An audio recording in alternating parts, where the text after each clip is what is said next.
அனைத்து பத்திரிகை மற்றும் ஊடக நண்பர்கள் அனைவருக்கும் இனிய காலை வணக்கம். இந்திய அரசியல் ஜனநாயக யுக்திகள் லயோலா கல்லூரி முன்னாள் மாணவர்கள் நடத்தும் மக்களை ஆய்வது மக்களுக்காகவே என்ற நோக்கத்துடன் தமிழக மக்களை மையப்படுத்திய பல்வேறு துறை சார்ந்த ஆய்வுகளையும் பரப்புரைகளையும் பயிலரங்குகளையும் இந்திய அரசியல் ஜனநாயக யுக்திகள் நிறுவனம் தொடர்ந்து ஆய்வுகளை மேற்கொண்டு வருகிறது. மக்களின் உள்ளத்தில் உள்ள எண்ணங்களை ஆய்வுபூர்வமாக அறிந்து செயல்பூர்வமாக திட்டங்களை முன்னெடுத்து செல்லும் பணியில் 2002 தொடங்கி இதுவரை தமிழகத்தில் உள்ள அனைத்து மாவட்டங்களிலும் பயணம் செய்து இந்திய அரசியல் ஜனநாயக யுக்திகள் அமைப்பு தேர்தல் தொடர்பான இதுவரை 60 கள ஆய்வுகளை துல்லியமாக நடத்தியுள்ளது. தமிழகம் மற்றும் புதுவையில் 21ஆம் நூற்றாண்டின் தொடக்கநிலை பண்பாட்டு அரசியல் சூழலின் பல்வேறு பரிணாமங்களையும் நாங்கள் தொடர்ந்து ஆய்வுகளை செய்து வருகிறோம். கள ஆய்வுகள் முடிவுகளை பார்க்கின்ற பொழுது வரவிருக்கும் 2026 சட்டமன்ற பொது தேர்தல் நடைபெறும் தருவாயில் தமிழகத்தின் தற்போதைய அரசியல் நிலவரத்தை தீர்மானிக்கும் காரணிகளையும் அவற்றின் கூட்டு செயல்பாட்டையும் கணிக்க பிப்ரவரி 5/2/2025 முதல் 17/6/2025 வரை 234 சட்டமன்ற தொகுதியில் அரசியல் கள ஆய்வுகள் மேற்கொள்ளப்பட்டது. முன்னாள் லயோலா கல்லூரி மாணவரும் இந்திய அரசியல் ஜனநாயக யுக்திகள் அமைப்பின் ஒருங்கிணைப்பாளருமான சி. திருநாவுக்கரசு அவர்களின் நேரடி வழிகாட்டுதலின்படி 70,922 பேர் பங்கேற்ற இந்த ஆய்வில் ஆய்வாளர்கள், உதவியாளர்கள், 50க்கும் மேற்பட்ட முன்னாள் மாணவர்கள், பயிற்சி பெற்ற பெண்கள், இளைஞர்கள் கலந்து கொண்டு அனைத்து பகுதிகளிலும் ஆய்வுகள் நடத்தப்பட்டது. பங்கேற்றோரின் பின்னணிகளை குறித்து பார்க்கின்ற பொழுது கள ஆய்வு நடத்தப்பட்ட இடங்களிலே 54.8% நகரம் சார்ந்த பகுதிகள். பங்கேற்றோர்களில் ஆண்களே மிகவும் அதிகம், அதாவது 64.4%. வயது ரீதியாக பார்க்கின்ற பொழுது 41.3 விழுக்காடு 31 முதல் 45 வரை உள்ள வயதினர், 21 முதல் 30 வயதுள்ளவர்கள் 25.6 விழுக்காடும், 46 முதல் 60 வயதுள்ளவர்கள் 23.5 விழுக்காடும் இதில் பங்கேற்றிருக்கிறார்கள். சாதி ரீதியாக பார்க்கின்ற பொழுது 18.9% தாழ்த்தப்பட்டோரும், 20.6% மிகவும் பிற்படுத்தப்பட்டோரும், 40.3% பிற்படுத்தப்பட்டோரும் பங்கேற்றிருக்கிறார்கள். மத ரீதியாக பார்க்கின்ற பொழுது 81.7 விழுக்காடு இந்து மதத்தை சார்ந்தவர்களும், கிறிஸ்தவ மதத்தை சார்ந்தவர்கள் 6.2 விழுக்காடும், இஸ்லாமியர்கள் 6.4 விழுக்காடும் பங்கேற்றிருக்கிறார்கள்.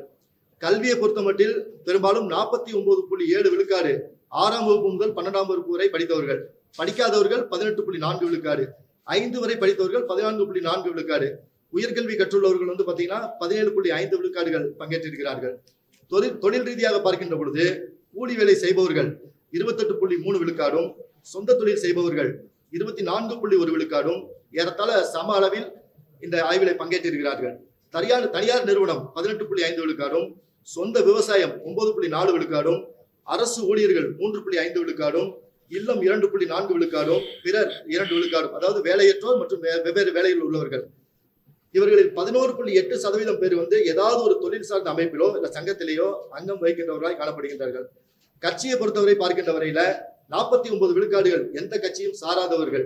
கட்சி உறுப்பினர்கள் பார்த்தா அனைத்து இந்திய அண்ணா திராவிட முன்னேற்ற கழகத்தை சார்ந்தவர்கள் 12 விழுக்காடும், திராவிட முன்னேற்ற கழகத்தை சார்ந்தவர்கள் 12.8 விழுக்காடும், பாரதிய ஜனதா கட்சி 2 விழுக்காடு, காங்கிரஸ் 1.1, சிபிஎம் சிபிஐ 1.1, பாட்டாளி மக்கள் கட்சி 1.8, விசிகா 1%, தாவேகா 4.47, பிறர் 13.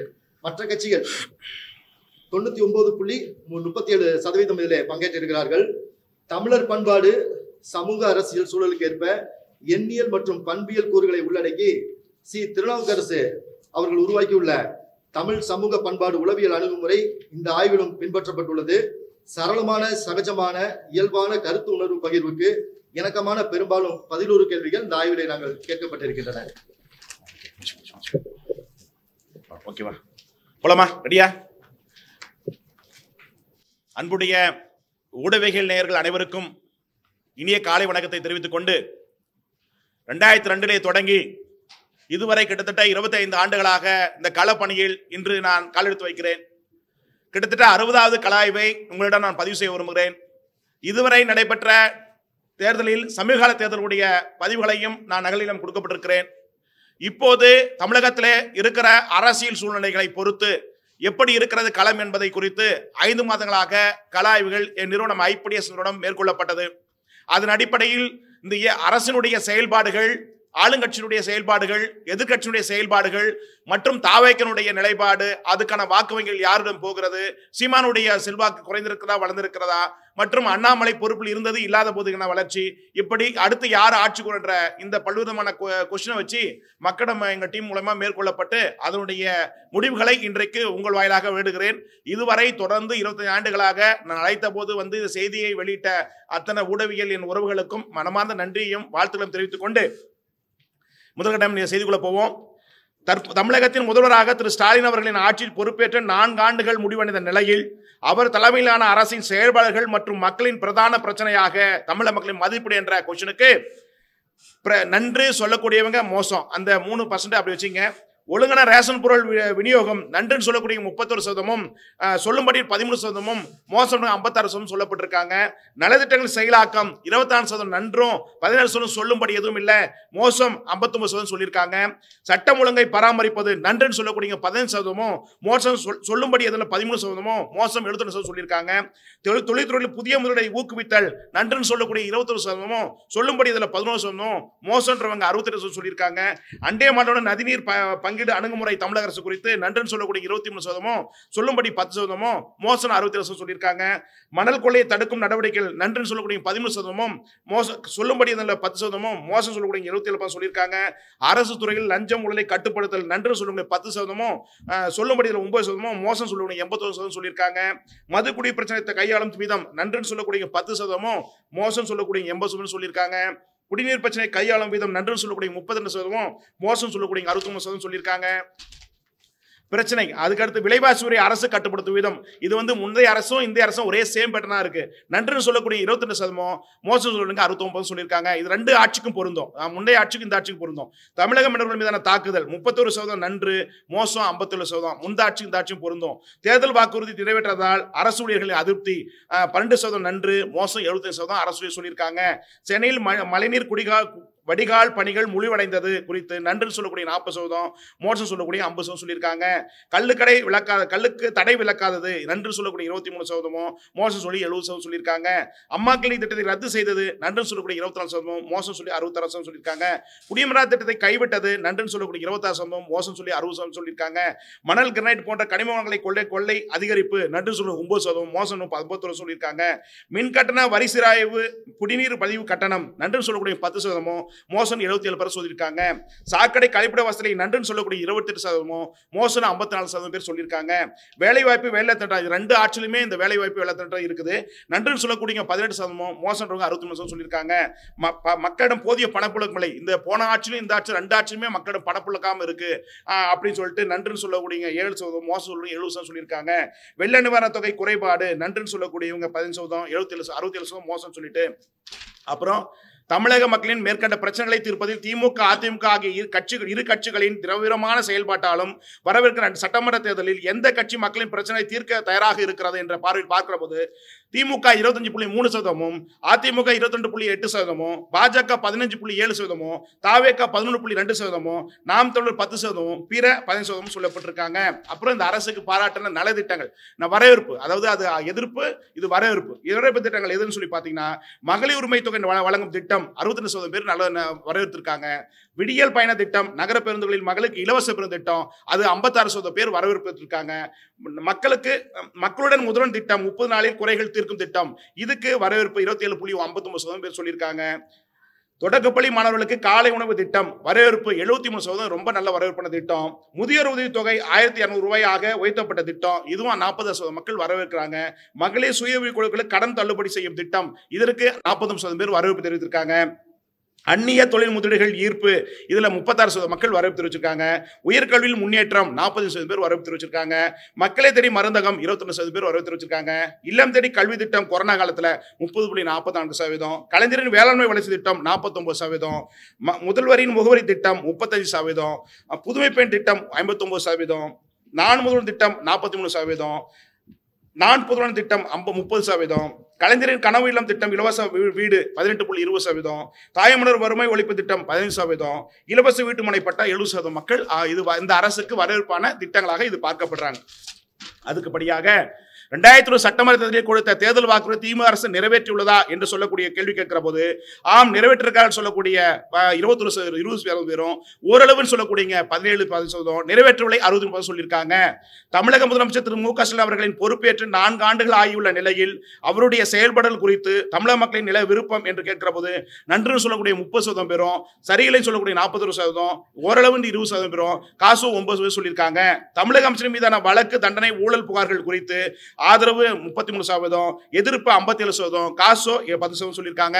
தற்போதுள்ள அரசியல் சூழ்நிலையில் தமிழர்களின் மத்தியில் பாஜக மீதான வரவேற்பு பெற்றுள்ளதா இளைஞர் மத்தியில் பார்க்கிற போது ஆம் வரவேற்பு பெற்றுள்ளது 24%, இல்லைன்னு சொல்லி 63%, காசோ 13% சொல்லியிருக்காங்க. மத்திய அரசின் செயல்பாடு திருப்தி அளிக்கிறதா என்று பார்க்கிற போது திருப்தின்னு சொல்லி 32%, அதிருப்தி 47%, காசோ 15% சொல்லப்பட்டிருக்காங்க. அண்ணாமலை தலைவர் பொறுப்பில் மாறப்பட்டதால் திரு அண்ணாமலை அவர்களின் வாக்கு பாஜக பக்கம் செல்லுமா? 10% ஆம் செல்லும் வாய்ப்பு இருக்கு என்று சொல்லியிருக்காங்க. வாய்ப்பே இல்லைங்க, அண்ணாமலை ஆதரவாளர்கள் பாஜக ஓட்டு போட தயாரா இல்லைங்க அப்படின்னு சொல்லக்கூடிய வாய்ப்பை நாங்கள் போட மாட்டோம். அதிமுக பாஜக கூட்டணி 2 பேர் சேர்ந்தா கூட அண்ணாமலை ஆதரவாளர்கள் ஓட்டு போட தயாரா இல்லைன்னு சொல்லக்கூடியவங்க வாய்ப்பில்லை என்ன 65% பேர் சொல்லப்பட்டிருக்காங்க. ஓரளவு 15% பேர் சொல்லப்பட்டிருக்காங்க. காசோ 10% பேர் சொல்லப்பட்டிருக்காங்க. அதிமுக பாஜக கூட்டணி உருவானதால் இந்த கூட்டணிக்கு வரவேற்பு, அதிமுக பாஜக கூட்டணி உருவானதால் மக்கள் மத்தியிலும் அந்த இரு கட்சியில் தொண்டர் மத்தியிலும் கேட்கிற போது இருவரும் ஒப்பிட்டு பார்க்கிற போது வரவேற்பு சொல்லக்கூடிய 17%, இல்லை இந்த 2 கூட்டணி சேர்ந்து வரவேற்பு அதிமுக தொண்டராகட்டும் பாஜக தொண்டராகட்டும் ஏனைய மக்கள் மத்தியில் வரவேற்பு என்பது குறைவாக 51% இல்லைன்னு சொல்லியிருக்காங்க. ஓரளவு பரவாயில்லைங்க, 2 கூட்டணி சேர்ந்து நல்லதாங்க, திமுக வீழ்றது கொஞ்சம் வாய்ப்பு இருக்கும் அப்படின்னு ஓரளவுன்னு சொல்லக்கூடியவங்க 19% சொல்லியிருக்காங்க. காசோ பார்த்தீங்கன்னா 13% சொல்லியிருக்காங்க. திமுக கூட்டணி வரவிருக்கும் 2000 சட்டமன்ற தேர்தலில் இதே கூட்டணி தொடர வேண்டுமா? இப்ப இருக்க கூட்டணி தொடர வேண்டும் கேள்வி கேட்கிற போது தொடர வேண்டும் சொல்லி 47% பேரும், தொடரக்கூடாது 5% பேரும், தொடர் வெற்றி கூட்டணி சொல்லக்கூடிய 30%, காசு 7% பேர் சொல்லப்பட்டிருக்காங்க. விஜய் தாவே கட்சிக்கு எந்த கட்சியின் வாக்குகள் அதிகம் செல்வதற்கு வாய்ப்புள்ளது என ஒரு 5 கட்சியை முன்னுரிமை எடுத்துக்கிட்டு சொல்கிற போது அதிக வாக்கள் திமுக, 2வது அதிமுக, 3வது விசிக, 4வது நாதக, பாஜக, பாமக 5வது இடத்துல இருக்கிறது. பாமக அவர்கள் சட்டமன்ற தேர்தலில் எந்த கட்சியுடன் கூட்டணி வைத்தால் சிறப்பாக இருக்கும் என்ற கேள்வி வடகர் மாவட்டம் ஒப்பிட்டு கேட்கிற போது அதிமுகவோட 53%, திமுகவோட 19%, பிற 13%, காசோ 5% சொல்லப்பட்டிருக்காங்க. தமிழகத்தில் எதிர்க்கட்சி தலைவர் திரு எடப்பாடி அவர்களின் செயல்பாடு குறித்து என்ன நினைக்கிறீர்கள் என்று கேட்கிற போது ஆதரவு என்று 35%, எதிர்ப்பு என்று 30%, பரவாயில்லை 5%, சொல்லும்படியில் 20% பேர் சொல்லப்பட்டிருக்காங்க.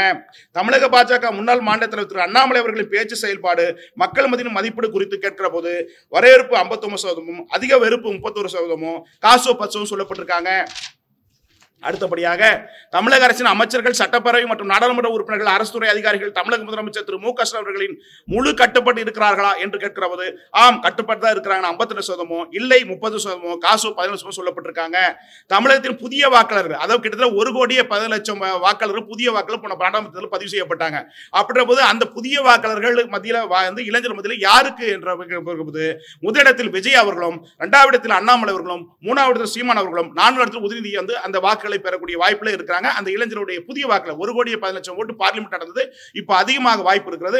அப்படி அதிகமாச்சுன்னா அந்த ஓட்டுகளை கவரக்கூடிய வாய்ப்பும் அதே மாதிரி 39 வயசுக்குள்ள 18-39 வயசுக்குள்ள 2,40,90,872 வாக்காளர்கள் போன நாடாளுமன்றத்தில் பதிவிட்டாங்க. இப்ப வர சட்டமன்றத்தில் அதிகமாக வாய்ப்பு இருக்கிறது.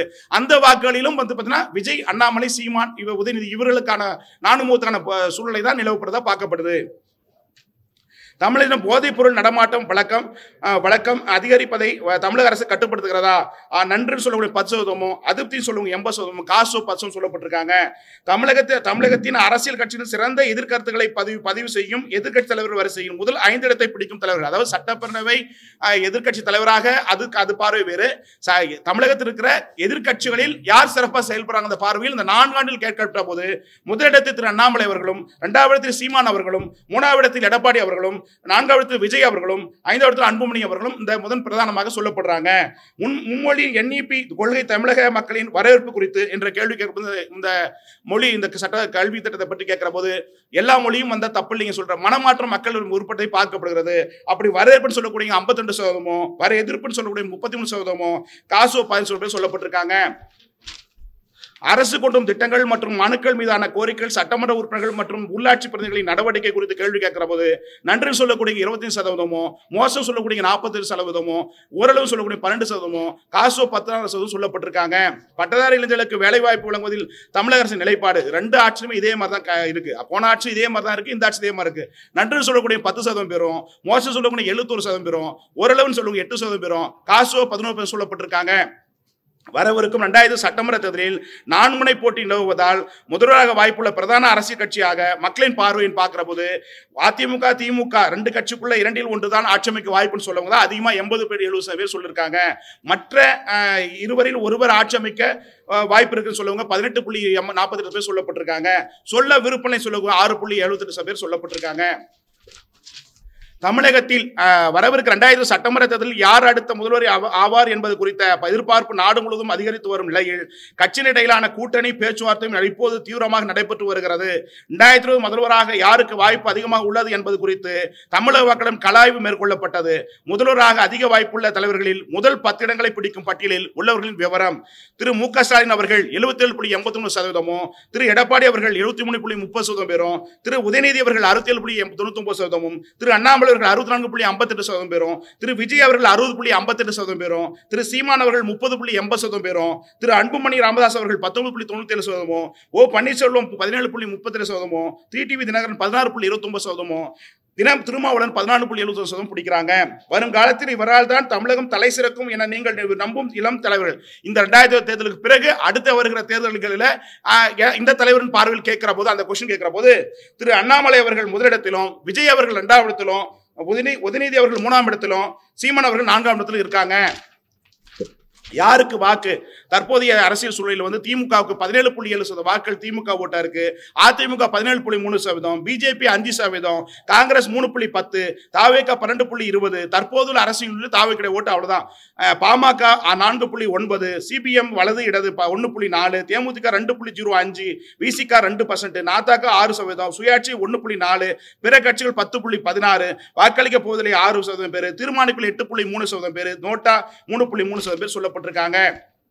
அப்படி இருக்கிற போது தமிழகத்தில் கூட்டணி ஆட்சி என்ற தலைமையில் ஆட்சி என்ற யுகம் என்ற பார்வையில் பார்க்கிற போது தமிழகத்தில் அடுத்த ஆட்சி கூட்டணி ஆட்சியாகவே அமைந்தால் மக்கள் 2020 சட்டமன்ற தேர்தலில் கூட்டணி கட்சி தலைமையில் ஆட்சி அமையும் என்ற யுகத்தில் திமுக அணியை விட அதிமுக பாஜக கூட்டணி மற்றும் தற்போது வலுவான கூட்டணி கட்டமைத்தால் சிறிதளவு முன்னிலை பெறும் வாய்ப்புள்ளது. 2020 சட்டமன்ற தேர்தலை பொறுத்தவரை 72% வாக்குகள் அமைந்தால் இந்த கணக்கு வரும். இந்த சதவீதம் மாறினால் வெற்றி வாய்ப்புகள் மாறும். அதாவது 72% மேல போச்சுன்னா முன்ன கணக்குகள் மாறும். அப்படின்ற போது தற்போதுள்ள சூழ்நிலையில் திமுக காங்கிரஸ் விசிக கூட்டணி 33.60% வாக்குகளை பெற்று மீண்டும் ஆட்சி புரிவதற்கான வாய்ப்பு இப்போது காணப்படுகிறது. அடுத்தபடியாக அதிமுக பாஜக பாமக கூட்டணி அமைந்தால் 28.70% வாக்குகள் தான் பெற வாய்ப்பு இருக்கிறது. இடமாறும் இரு கட்சிகள் தாவேக பாஜக நாம் தாக்கா. இதுல என்ன பிரச்சனை? தாவேக நாம் தமிழர் இன்னும் சில அடுத்த ஆய்வுகள் 3 ஆய்வுகள் மேற்கொள்ள போறோம். இதுல சில சின்ன எங்களுக்கு ப்ராப்ளம் இருக்கு. நாம் தமிழர் ஓட்டு எவ்வளவு ஓட்டு சரி 1% ஓட்டு கன்ஃபார்மா தெரியுது. அது ஏறுதா இறங்குதான்ற இன்னும் அடுத்து வர ஆய்வுல தான் எங்களுக்கு புலம்படும். அப்படி பாக்குறப்ப தான் அந்த 25% 2 பேரையும் அடக்கியிருக்கேன். அப்புறம் விஜய் அவர்களுக்கு 18% வாக்கள் கூட்டணி இல்லாமல் அதிமுக கூட்டணிக்கு சேராமல் தனித்துவமா இருந்தால் நிச்சயமாக 18% வாக்களை புடிவதற்கு குறைஞ்சபட்சம் வாக்கு எண்ணிக்கை சொல்கிற போது 80 லட்சம் வாக்களுக்கு மேலாக செல்வதற்கு வாய்ப்பு இருக்கிறது. அப்படி இருக்கிற போது இது கூட்டணியாக அதிமுக சேர்ந்தால் ஓட்டு சதவீதம் குறைவதற்கான வாய்ப்பு இருக்கிறது. தனித்துவம் இருந்தால் எப்படி மக்கள் நீதி மையம் என்ற கட்சி கூட்டணி இல்லாமல் இருந்த போது சதவீதம் உயர்ந்ததோ திமுக சதவீதம் குறைந்ததோ அதுபோல் தாவேக கூட்டணி இல்லாமல் தனித்துவம் என்றால் சதவீதம் கூடுவதற்கு வாய்ப்பு இருக்கிறது. கூட்டணி சேர்ந்தால் வாய்ப்பு குறைவு அப்படின்னு அந்த பார்வையில் எடுத்துக்கலாம். 25.3% கட்டாயம் ஒரு சட்டமன்றத்தில் இந்த தாக்கும் பாதிப்பு ஏற்படுத்த இந்த நொடியில் நான் பதிவு செய்யப்படுறேன். அப்புறம் பிற நோட்டா தீர்மானிக்கப்படாத 8% அந்த சேர்த்து 18.40%. இதுல 8% வாக்குகள் மாறுகிற போது இந்த அதிமுக கூட்டணி திமுக கூட்டணிக்கு மார்ஜின் ஆகும். அப்படி பார்வையில் பார்க்கிற போது திமுக கூட்டணி எண்ணியல் சட்டமன்ற தொகுதி அடிப்படையில் பார்க்கிறப்போ 136 சட்டமன்ற தொகுதி வரை பிடிக்க வாய்ப்பு கணக்கில் வச்சுக்கலாம். அது இன்னும் அடுத்த ஆய்வுகள் முழுமைப்படும்.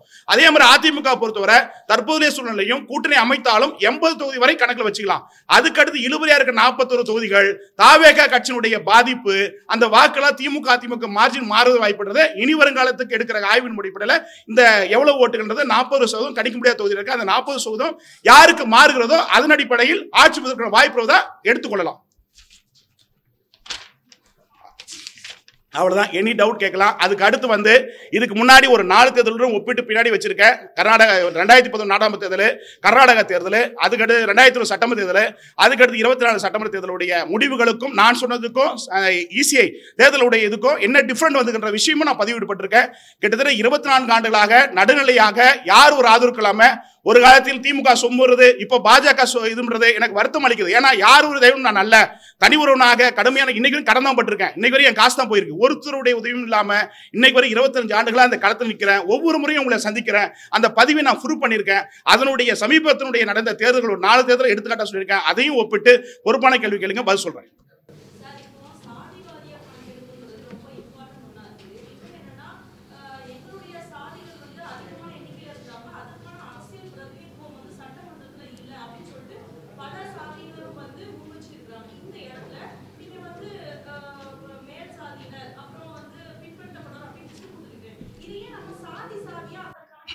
அது ஒர்க் போயிட்டு இருக்குமா? ஒர்க் போயிட்டு இருக்கு. அதுக்கான அடுத்த ஆய்வுல கட்டாயம் ஒவ்வொரு சாதி வாரியா எந்த பர்சன்டேஜ் சொல்லிட்டு போயிட்டு இருக்கு. அதுல கொஞ்சம் புலம்படலை, அது ரிப்போர்ட் கூட இருக்கு. அது இன்னும் கொஞ்சம் சில டேட்டாஸ் இருக்கு, எடுத்து அதை கண்டிப்பா அடுத்த ஆய்வுல உங்களுடைய இதை நான் பதிவிடுறேன். அது கட்டாயம் வேலை நடந்துட்டு இருக்கு.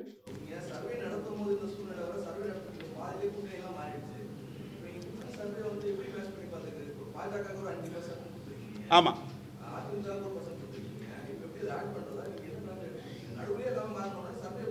எது சொல்றீங்க? சரி, அது ஒவ்வொரு கட்சிக்கு கோர் ஓட்டு. இந்த கட்சிக்கு தான் கோர் ஓட்டு. அதாவது அதிமுக, பாஜக, பாமக கூட்டணி சேர்ந்தால் இப்படி வருவதற்கு வாய்ப்புன்னா அந்த கூட்டணி கணக்குல நான் சொல்லப்பட்டிருக்கேன். அது எந்த கட்சிக்கு எவ்வளவு வாக்கு இன்னைக்கு இருக்கிற சூழ்நிலை இருக்கிறது, யாருக்கு வாக்கு, கோர் ஓட்டு. அந்த கோர் ஓட்டு தான் வந்து இல்ல இல்ல இல்ல இல்ல அண்ணாமலைக்கு அதாவது நீங்க அந்த பார்வையை தப்பு எடுத்துங்க. நான் நடுநிலை அதை தான் சொன்னேன். இதுக்கு முன்னாடி டேட்டாஸ் நான் கொடுக்கப்பட்டிருக்கேன். இதுக்கு முன்னாடி என்ன சட்டமன்ற தொகுதியிலும் நாடாளுமன்ற தொகுதியிலும் நான் சொன்ன பதிவுலையும் போடப்பட்டிருக்கேன். அண்ணாமலைக்காக அல்ல.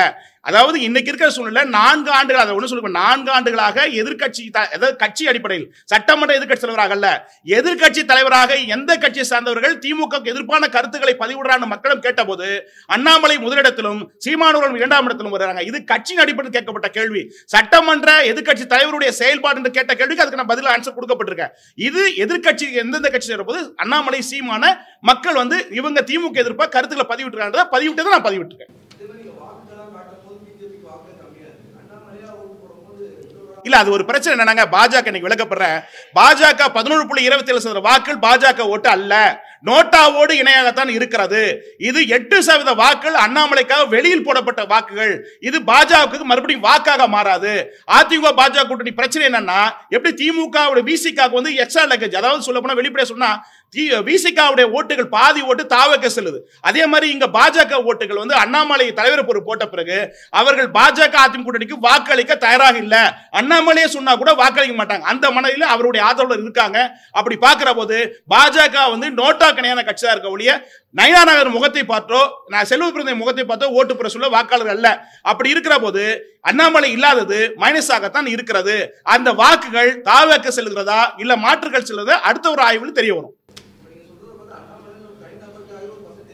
ஆமா இருக்கு, 8% வாக்குகள் இருக்கு. அதை நன்கு நான் டீப்பா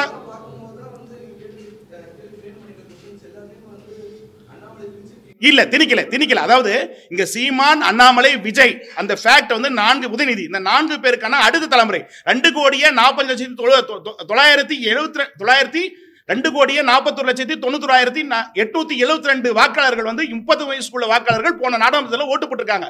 அதுக்கான தலைவர்கள் மத்தியில் பார்க்கிறப்போ இந்த 4 பேரும் வராங்க. உதயநிதி, அண்ணாமலை, விஜய், சீமான். இதுதான் அடுத்த ஜெனரேஷனான லீடர்ஸ். அந்த ஓட்டுக்கான வரப்போது, அந்த கணக்கில் வரப்போது அந்த இளைஞர்கள் வாக்குகள் என்ற பிரதானமா இருக்குது. இனி வருங்காலத்துக்கு அடுத்த இந்த வர தேர்தலாகட்டும் அடுத்த தேர்தலாகட்டும் முடிவு செய்யக்கூடியவர்கள் வந்து பாத்தீங்கன்னா ஒரு 3.5 கோடி வாக்காளர்கள் வரலாம்னு எதிர்பார்க்கிறேன். அவங்க டிசைடிங் ஃபேக்டர் தலைவர்களா 5ஆம் தலைமுறை தலைவர்னு பார்க்கிற போது அண்ணாமலை, உதயநிதி, விஜய், சீமான் இந்த 4 பேருக்கான ஒரு ஃபைட்டர் தான் இனி வரும் காலத்துக்கு அமைய வாய்ப்பு இருக்கிறது. தேர்தல் ஆணையத்தினுடைய போன பர்சன்டேஜ் எடுத்து பாருங்க. நான் எடுத்த சர்வேவும் அந்த கணக்கெடுப்புல பொருந்தும்.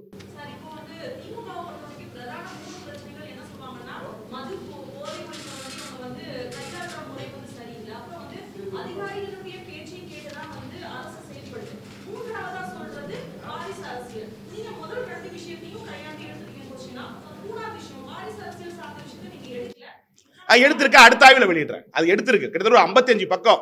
இப்போ ஃபர்ஸ்ட் பார்ட் விட்டுருக்கேன், இன்னும் second part, third part, fourth part நான் எலெக்ஷன் வரையும் போகணும். இப்போ உடனே எல்லாமே வந்து மொத்தத்தையும் பண்ணா இதாகும். அடுத்த பார்ட் வரும். அந்த விளக்கத்தை உங்களுக்கு நான் கொடுக்குறேன், வாரிசர் கொடுக்குறேன். இதுல இன்னொரு விஷயம் வந்து இப்போ என்ன கேட்டீங்க நீங்க கொஸ்டின்? திமுக அந்த போதை, அதாவது கஞ்சா வந்து பாத்தீங்கன்னா விசிகாவை சேர்ந்த தொண்டர்கள் தான் அதிக பேர் விற்கப்படுறாங்க. அது மட்டும் இல்லாம திமுக ஆட்சி மட்டும் இல்ல, போன ஆட்சியிலும் இது தொடரா இருக்கு. அதாவது இந்த திமுக ஆட்சி மட்டுமல்ல, அதிமுக திமுக ஒரே நேர்கூட தான் பாக்குறாங்க. அதிமுக வேறு, திமுக வேற பார்க்கல. ஊழல்ல கூட பாத்தீங்கன்னா ரெண்டு கட்சியும் ஒரே மாதிரியா பாக்குறாங்க. அவங்களும் ஊழல் கட்சி தான், இவங்களும் ஊழல் தான் மக்கள் பாக்குறாங்க ஒழிய திமுக சிறந்த கட்சி, அதிமுக சிறந்த கட்சின்னு பார்க்கல. இரு கட்சிகளும் போன ஆட்சியும் அதே பிரச்சனை இருந்தது, இந்த ஆட்சியும் அதே பிரச்சனை இருந்தது. தீர்வு கிடைக்காம மக்கள் இருக்காங்க. That is a fact. இல்ல அப்படி நான் ஒரு கட்சியோ எதை சொல்லல, இல்ல கட்சியோ சாதிக்குள்ள நான் போல, கட்சியோ சாதிக்குள்ள போல. திமுக வந்து பாத்தீங்கன்னா அந்த கூட்டணியில வந்து விசிகா இருப்பது, அந்த தாவேக்கிற ஓட்டுகள் அதிகமா வந்து விசிகா தான் அங்கதான் போகுது. அதே மாதிரி இங்க போகுது. போதை பொருட்கள் வந்து அதிகம் வந்து நடமாட்டம் வந்து ரெண்டு ஆட்சியுமே நடக்குதுன்னு பதிவிடுறேன். அதிகமா தமிழ்நாடு முழுக்க பாத்தீங்கன்னா தொண்டர்கள் சொல்றீங்க, தொண்டர்கள் எல்லாரும் நல்லவர்கள் இருக்காங்க. அதுல சில பேர் வந்து இந்த அஃபென்ஸ் ஈடுபடுறாங்க. அது திமுக கெட்ட பேர் ஏற்படுகிறது. ஆகவே கஞ்சா சரளமாக விற்கப்படுகிறது உண்மை. அது முந்தைய ஆட்சி இருக்கு, இந்த ஆட்சி இருக்கு. ஆகவே திமுக ஆட்சியில் தான் இது நடக்குது இல்ல, ரெண்டு ஆட்சியுமே நடக்குது. இது மாற்றப்பட வேண்டும்தான் தமிழக அரசுடைய வேண்டுகோளை வைக்கப்படும். அடுத்த கொஸ்டின் அடுத்துங்க.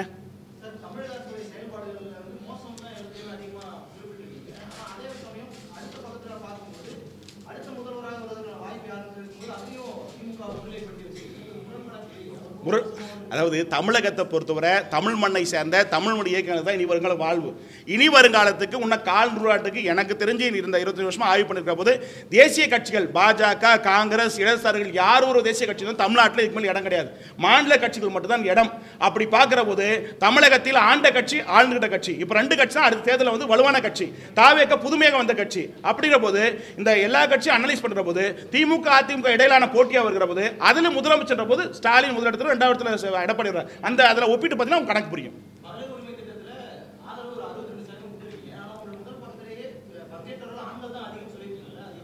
இல்ல அது பெண்களும் சொல்லப்பட்டிருக்கு, பெண்களும் அதிகமாக எடுக்கப்பட்டிருக்கு. அதுல ஆண்களும் வந்து பார்த்தீங்கன்னா அதிகமாக எடுக்கப்பட்ட ஆண்கள். அடுத்த கொஸ்டின்.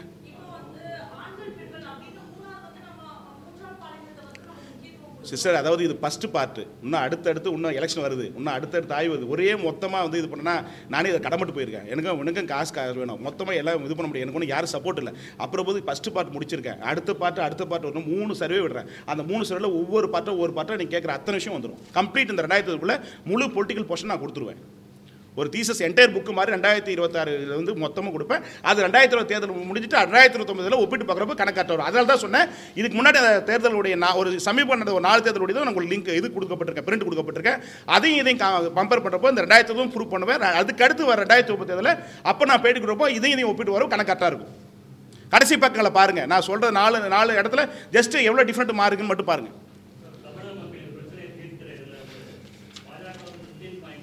அதில் ஒரு நல்ல கொஸ்டினுங்க. அதில் கேட்குற போது அண்ணாமலை இருந்த போது, அதை மெயினாக வச்சுக்கணும், அண்ணாமலை தலைவராக இருந்த போது அப்போ இருந்த சூழ்நிலைக்கு இப்போக்கும் மாறுபட்டிருக்கு. அதில் கட்டாயம் வந்து 5 மாத சர்வே இது. அதில் வந்து கட்டாயம் கொஞ்சம் பர்சன்டேஜ் மாறும், குறையத்துக்கான வாய்ப்பு இருக்குது. ஸோ அதில் இந்த பர்சன்டேஜ் பொருந்தாது, அதில் கட்டாயம் குறையும். இது 5 மாதம் கம்ப்ளீட்டுக்காக இதை கொடுத்துருக்கு. அண்ணாமலை இப்போ கட்சியில் இருக்கிறதுனால இருக்கிறாரோ, தேசிய பொறுப்பு போகிறாரோ, இல்லை கட்சி விட்டு வெளியே போகிறாரோ, இல்லை புது கட்சி தொடங்குறாரோ எனக்கு தெரியல. ஸோ அண்ணாமலை போன பிறகு பாதிப்பு இருக்குது. அது அடுத்த சதவீதத்தில் நான் குறைச்சிருக்கேன், பர்சன்டேஜ் என்னன்னு அக்யூரேட்டாக சொல்கிறேன். அந்த 2 கொஸ்டின் கேட்கணும். அடுத்துங்க. அது அரசியல் மாற்றத்துக்கு கணக்குகள் மாறும். அரசியல் கணக்குகள் பிணக்கள் வந்து எண்ணியல் பண்பில் உளவிகள் வந்து மாறதான் செய்யும். அப்படி மாறுற போது அதுக்கேற்ற மாதிரி கணக்குகள் வந்து மாற்றம் வரும். பர்சன்டேஜ் ஜஸ்ட் மார்ஜின் மாறும், அவ்வளவுதான். அதிமுக பாஜக போட்டியாக தான் இந்த 2020 தேர்தல் அமையும் மொழிய தாவேக்காவோ மற்ற சீமானுடைய பாதிப்போ இதில் அதிகமாக இருக்காது. அதிமுக பாஜக போட்டியாக இருக்கும். அந்த போட்டியாக இருக்கப்போ நிச்சயமா திமுக கூட்டணி வெற்றி பெறுவதற்கான வாய்ப்பு தற்போது தேர்தல் நடந்தால் வாய்ப்பு இருப்பதாக பார்க்கலாம். வேற ஏதாவது கொஸ்டின் இருக்குங்களா? ஓகே, நன்றி. இதுவரை கிட்டத்தட்ட 25 ஆண்டுகளாக எனக்கு தொடர்ந்து என் அழைத்ததுக்காக, என் நிறுவனம் அழைத்ததுக்காக வந்து செய்தியை வெளியிட்டு இந்த செய்திகளை மக்களிடம் கொண்டு செல்கிற ஊடக நண்பருக்கு என் உயிர் உள்ளத்தோடு அன்பு கறந்து நன்றியை நான் சமர்ப்பிக்கிறேன். ஏன்னா ஒரு சாதாரண சாமானிய ஒரு விவசாய குழுத்தில் வந்து பிறந்து இந்த ஒரு இன்ட்ரெஸ்டா நான் எடுத்து யாருடைய ஆதரவும் சப்போர்ட் இல்லாம இன்னைக்கு வரைக்கும் கடங்காரனா இருந்தாலும் குடும்ப பிரச்சனை இருந்தாலும் தொடர்ந்து போராடி இதை பதிவிட்டு இருக்கிறேன். மக்களிடம் கொண்டு செல்லுங்க, இந்த செய்தி மக்களிடம் போய் சொல்லட்டும், அரசியலை பற்றி புரிதல் வரட்டும். ஸோ தொடர்ந்து இந்த பணிகளை நாங்கள் முன்னெடுத்து மேற்கொள்வோம். ஒத்துழைப்பு அத்தனை உளவியல் நண்பர்கள் நேயர்கள் அனைவருக்கும் நன்றியை தெரிவித்துக் கொள்கிறோம்.